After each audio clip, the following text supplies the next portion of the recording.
11장 8절에서 10절, 그리고 17절에서 19절. 신약 성경이 아브라함에 대해서 바울이 뭐라고 평가했는지 좀 볼 필요가 있을 것 같아요. 히브리서 11장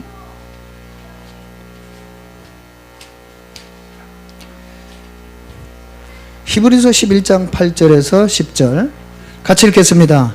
믿음으로 아브라함은 부르심을 받았을 때에 순종하여 장래 유업으로 받을 땅에 나아갈새 갈 바를 알지 못하고 나아갔으며, 믿음으로 그가 이방의 땅에 있는 것 같이 약속의 땅에 거류하여 동일한 약속을 유업으로 함께 받은 이삭 및 야곱과 더불어 장막에 거하였으니, 이는 그가 하나님이 계획하시고 지으실 터가 있는 성을 받았습니다.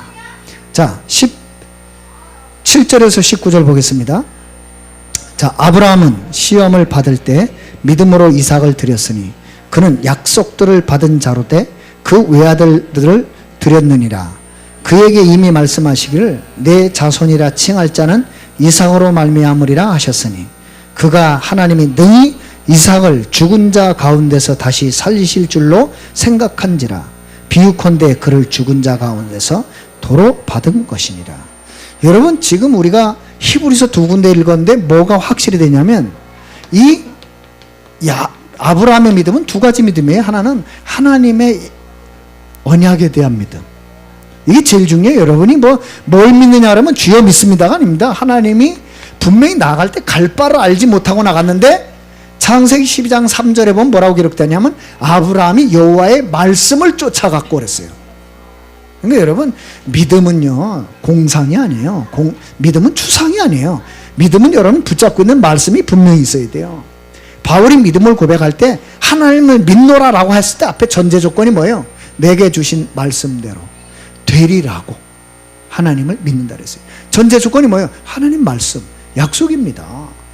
그 다음에 보니까 17절에서 19절에 보니까 이 아브라함이 가진 믿음이 뭐예요? 부활신앙이에요. 네? 이삭을 모리아산에서 진짜 잡아 죽이려고 한 거예요. 그러면 어떻게 할 거라고? 하나님이 다시 살리실 것을 믿었다 그랬어요. 맞잖아요. 그러니까 우리는 이 믿음을 본받아야 됩니다. 자, 여러분, 그러면 여러분 다 교제 받으셨죠? 보세요. 서론에서 중요한 게 있어요. 우리는 착각을 해요. 내가 교회 다닌다고 생각합니다. 천만의 말씀이요. 내가 교회 다녀요? 아닙니다. 하나님이 부르셨어요. 하나님의 부르심. 여러분이 300제자 되고 싶다고 제자 되는 거 미안하지만 아닙니다. 거기 보세요. 마태복음 4장 19절. 예수님이 갈릴리 바닷가에서 베드로를 보고 뭐라 그랬어요? 나를 따라오너라. 아무나 보고 그 소리를 한 게 아니에요. 베드로를 보고 하시는 말씀이 나를 따라오너라. 내가 너희로 사람을 낚는 어부가 되게 할 것이다. 이 베드로와 안드레 보고 하는 말이거든요. 네? 보세요. 여러분이 그냥 임마누엘 강원교회 온 것 같죠? 아닙니다. 하나님이 여러분이 이 교회에 불렀다는 자부심이 있어야 돼요. 그 믿음 없으면 여러분 교회 우습게 보입니다. 그러나 하나님이 나를 불러서 섬기게 한 교회, 그럼 교회에 대한 자부심이 달라져요. 마가복음 3장 13절 15절 제자들을 부르십니다. 13절에 자기의 원하는 자들을 부르시니 나아온지라. 하나님이 그 다음 얘기가 14절 뭐였어요? 이에 12를 택하사 세우시고. 맞잖아요. 네? 일단 불렀어요. 콜을 한 다음에 어떻게 했어요? 택해서 세우신 겁니다. 여러분이 그런 존재예요. 요한복음 15장 16절 예수님 말했어요. 너희가 나를 택한 것이 아니요 내가 너희를 택하여 불렀나니. 아시겠습니까? 여러분, 요한복음 15장은 지금 무슨 비유가 나오는 거예요? 포도나무와 가지 비유. 그래서 예수님 말했어요. 포도나무 가지가 포도나무에 붙어 있으면 열매를 어떻게 맺을래요? 절로 맺어요. 그러면서 예수님 말했어요. 나를 떠나서는 너희가 아무것도 할 수 없습니다. 그래서 세상 사람들이 하나님 없이 잘 되는 것 같아요. 결국 아무것도 안 된 거예요. 맞죠? 아무것도 안 된 거예요. 그래, 예수님 말씀이 얼마나 정확해요. 나를 떠나서는 너희가 아무것도 할 수 없다. 베드로전서 2장 9절 말했어요. 내가 너희를 어두운 데서 불러낸 것은, 그렇죠? 기이한 자, 하나님이 불러내신 자의 아름다운 그 기이한 빛을 전하게 하려 함이라 그랬잖아요. 불러냈다 그랬어요, 여러분을. 그래서 코이노니아가 뭐예요? 에클레시아가 뭐예요? 불러낸 자들의 모임이다 이 말이에요.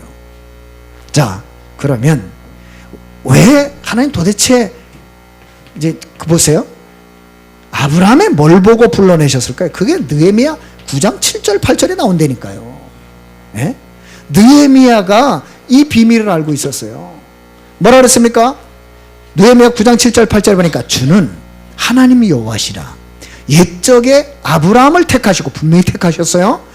갈대아 우르에서 인도하여 내시고 아브라함이라는 이름을 주시고 그의 마음이 주 앞에서 충성됨을 보시고 그와 더불어 언약을 세우사 가나안 족속, 헷 족속, 아모리 족속, 브리스 족속, 여부스 족속, 기르가스 족속의 땅을 그의 씨에게 주리라 하시더니 그 말씀대로 이루셨사오매 저는 의로우심 이로소이다. 그거 보세요. 약속하신 대로 하셨다는 거예요. 자, 그래서 여러분이 좀 그냥이 아니라 아브라함을 불러내실 당시에 그 배경을 좀 볼 필요가 있어요. 아브라함 출생 당시의 배경. 여러분 보세요. 아브라함이 출생했을 때 노아로부터 데라까지 10대 조상이 모두 살아있어요. 놀라운 사실은 노아가 살아있었다는 사실. 그럼 여러분 생각해 보세요. 노아가 어떤 증인이에요? 노아 홍수로 인간이 사글이 없어졌다가, 그죠? 네? 그 언약에 대해서 확실하게 가진 사람, 산증이 있었던 거예요. 쉽게 말하면 예수님의 공생애 때 예수님과 함께 했던 자들이 아직도 살아있는 거예요. 네? 이거보다 확실한 증인이 어디 있어요? 네? 보세요. 데라가 70세 때 아브라함을 낳았어요. 아브라함 출생 당시 노아는 892세. 몇 세에 죽었어요? 950세에 죽었어요. 그러면 58년 동안 아브라함과 동시대에 살았어. 그럼 여러분, 노아의 얘기를 아브라함이 들었을까요? 못 들었을까요? 듣고도 남았죠. 왜? 아브라함, 노아, 셈족입니다. 그죠? 네? 아브라함, 노아 이후에 셈족의 후손을 통해서 노아의 언약이 계속 전달됐죠. 그 셈족의 후손이 아브라함이에요. 그러니 안 들었을 리가 없습니다. 당시 이집트는 14왕조, 무슨 말이에요? 중왕조 시대라 이 말이에요. 벌써 이집트는, 애굽은 작은 나라가 아니에요. 큰 나라예요. 그래서 아브라함이 갈대아우르를 떠나서 가나안 땅에 갔다가 기근이 와서 애굽에 갔을 때 누굴 만났다고요? 바로 왕을 만났어요. 그런데 여러분이 알아야 돼요. 여러분, 한 나라의 왕이 아무나 만나요? 아닙니다. 아브라함이 그 정도로 재력을 갖고 있었다는 사실이에요. 그래서 바로 왕이 만나줍니다. 거기서 일어난 사건 아시죠? 자기 아내를 누이라고 속여가지고 사건이 일어나요. 그런데도 하나님 누굴 보호하셨어요? 아브라함이. 왜요? 언약의 사람. 여러분이 좀 실수할 수 있어요. 저도 좀 실수할 수 있어요. 하나님 누굴 보호하는 줄 아세요? 언약의 사람을 보호합니다. 그러니까 여러분이 좀 너무 실수를 두려워하지 마세요. 예? 그 당시에 메소포타미아는 어떤 시기였느냐? 여러분 이건 조금 알고 계십니다. 이제 슬슬 바벨론 왕조가 일어나기 시작했어요. 자, 아브라함을 부르신 이유가 나오죠? 간단해요. 두 개밖에 없어요. 우상에 빠진 죄인을 건지시기 위해서. 그 모델로 믿음의 조상으로 아브라함을 부르셨어요. 그리고 갈대아 우르를 떠나 하나님의 인도하심 속에서 세계복음화의 축복을 주시기 위함이다. 그렇게 됐잖아요. 너로 말미암아 뭐요? 만민이 복을 받게 될 것이다. 그 여러분, 혹시 여러분 가정에 좀 안 믿는 사람이 있고 안 믿는 자녀가 있다, 자부심 가지세요. 여러분으로 말미암아 믿음의 역사 일어날 겁니다. 두고 보세요. 하나님의 역사를 누가 막겠습니까? 진짜. 네? 그걸 막겠다고 덤빈다. 바보지요.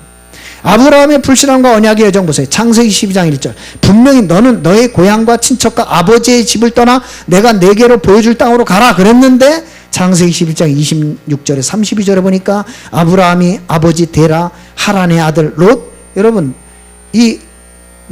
데라에게는 세 아들이 있었잖아요. 아브라함, 하란, 데라 이렇게 있었잖아요.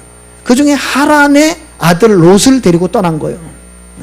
그래서 그 불신앙의 결과로 아버지 데라는 하란에서 죽고 롯은 소돔과 고모라의 불심판을 당하게 되는 데서 겨우 구원을 받는데, 그나마 롯은 돌아 나오다가 소돔과 고모라의 그 향수를 못 잊어서 돌아보다가 소금 기둥이 되었다는 아름다운 전설이 오늘까지 이어져 내려오고 있습니다. 여러분이 성지순례 가면 가이드가 하는 얘기가 있어요. 저 기둥이 롯의 기둥입니다 하는데 뻥입니다. 무슨 롯이 키가 5m나 되고 소금 기둥 얼마나 큰지 몰라. 그냥 하는 얘기입니다. 그 가이드들이요. 자, 아브라함의 여정 보세요. 갈대아 우르를 떠날 때 75세. 데레가 죽을 때까지 하란에 머물렀어요. 드디어 가나안 땅에 도착해서 처음 예배를 드린 장소가 세겜 모래 상수리 나무입니다. 여러분, 모래 이게 사람 이름이에요. 그럼 마무레 상수리 숲을, 그 마무레 사람 이름입니다. 그러니까 그때도 유명한 사람, 위인들의 이름을 지역명으로 삼았어요. 그러니까 사람 이름이다, 이 정도는 알고 계세요. 애굽, 기근을 피해 애굽으로 갔습니다. 예? 그리고 아브라함과 롯이 헤어진 곳이 베델입니다. 롯은 요단 동편 소돔과 고모라를 택해서 떠났지요. 근데 재미난 얘기가 있어요. 여러분, 성막의 문이 어느 쪽을 향해 나 있어요? 동쪽을 향해 나 있어요. 가인이 어느 쪽을 향해 떠났어요? 동쪽을 향해 떠났어요. 이게 성경학자들의 재미난 얘기 있어요. 왜 성막의 문을 동쪽으로 냈느냐? 동쪽으로 떠났던 죄인들이 돌아오라고. 그런 재미난 해석도 있습니다. 네. 그 다음에 여러분, 헤브론 만물의 상수리 숲을 아래 드디어 아브라함 생에 가장 많은 역사와 사건이 일어났고 가장 큰 응답들이 시작된 곳이 바로 여러분에게 만물의 상수리 숲을 아래 그런 장소가 있어야 돼요. 늘. 그래서 여러분, 진짜 어려움 당하고면요, 예배에서 승부를 봐야 돼. 아셨죠? 한 주간 살다 이런저런 어려움, 말 못할 고난이 있으면요, 예배 때 모든 답을 다 찾아가지고 가시기 바랍니다. 자, 가나안에서 연합전쟁이 일어났어요. 그때 그 살렘 와가 아니라 살렘 왕 멜기세덱, 살렘 왕, 그 이응이 빠졌어요. 살렘 왕 멜기세덱이 아브라함을 축복을 합니다. 이제 가나안과의 연합군 전투에서 완전 승리했죠. 가병 318명 들어가서 박살을 내버렸죠. 그때 멜기세덱이 하나님 앞에 아브라함을 축복하고 아브라함이 하나님 앞에 11조를 드리는 내용이 나옵니다. 모리아산, 이건 뭐 여러분 잊을 수 없죠. 여러분, 부엘세바에서 이삭을 데리고 모리아가 예루살렘을 말합니다. 예루살렘. 지금도 예루살렘에 그 모리아산이 있는데 지금 뭐예요? 그 이슬람의 바이 성전, 그게 모리아 성전입니다. 거기까지 거리가 80km예요. 그래서 3일 길을 갔다. 예? 그 당시에 여러분 생각해 보세요. 당나귀에다가 싣고서 태울 나무 싣고 이렇게 갔다. 3일 길을 갔어요. 하루 20km, 몇 킬로씩 간 거예요? 간 거죠. 헤브론 175세 나이로 죽어서 아브라함이 헤브론 막벨라 굴에 장사됩니다. 자, 하나님이 아브라함에게 똑같은 약속을 7번을 줘요. 여러분, 우리 다락방의 주특기가 뭐예요? 하나님의 언약 복음을 끊임없이 반복합니다. 왜 아브라함에게도 7번이나 반복했을까요? 끊임없이 각인 뿌리 체질을 바꿔주는 거예요. 끊임없이 하나님은 말씀을 확인시켜줘요. 여러분, 예배를 통해서 확인할 거 하나님의 약속밖에 없어요. 여러분, 약속에 왜? 하나님의 말씀 약속은 반드시 성취됩니다. 아멘입니까? 첫 약속이 창세기 12장. 네? 약속하죠? 네? 그 다음에 창세기 12장 7절에 가나안 땅을 다시 약속해요. 13장에 또 약속해요. 15장에 횃불오냐, 이 재물을 갈라 쪼개라면 그 쪼개진 재물 사이를 지나가면서 하나님이 또 약속을 확인시켜요.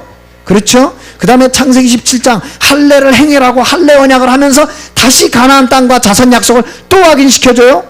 창세기 28장 이삭 출생을 약속했고 21장에 이삭이 출생하고 이제 언약 확인의 정점 어디예요? 모리아산.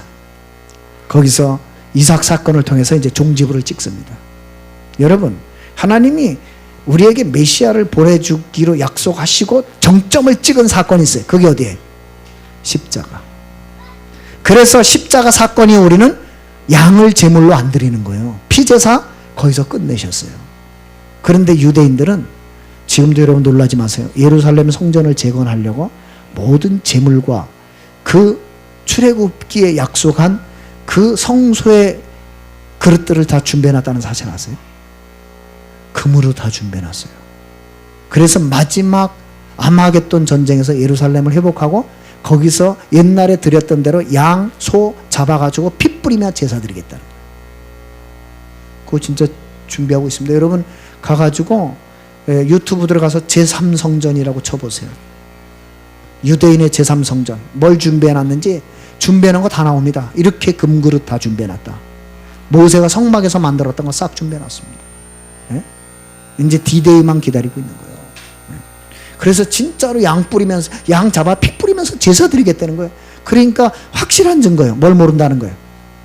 예수 그리스도를 모른다는 거예요. 네? 아브라함의 주신 축복 5가지, 근원적인 축복, 대표적인 축복, 기념비적인 축복, 불가항력인 축복, 시대적인 축복. 여러분 누구의 자손? 얘기해봐요. 누구의 자손? 그래요. 그러면 여러분 무슨 축복의 증인? 아브라함 축복의 증인. 어깨 좀 쫙 펴세요. 여러분이 그런 사람이에요. 아셨죠? 막 좀 물질 좀 없다. 꿀리지 마라. 지금 없는 거지 내일은 몰라. 아시겠죠? 지금 내 몸이 연약하다. 걱정하지 마라. 골골백세요. 저를 보세요. 쓰러질 듯 쓰러질 듯 안 쓰러지는 이 가녀린 남자를 아시나요? 정말에 전 제가 봐도요. 내가 어제도 밤 1시에 우리 아들하고 산책을 했어요. 산책을 하면서 야 아빠는 조금 마음 아픈 거 하나밖에 없다고 말했더니 체력이 약한 게 늘 신경 쓰인다. 다른 건 내 안 굴린다 그랬어. 예? 왜? 뭐 좀 없다? 그건 없는 거지.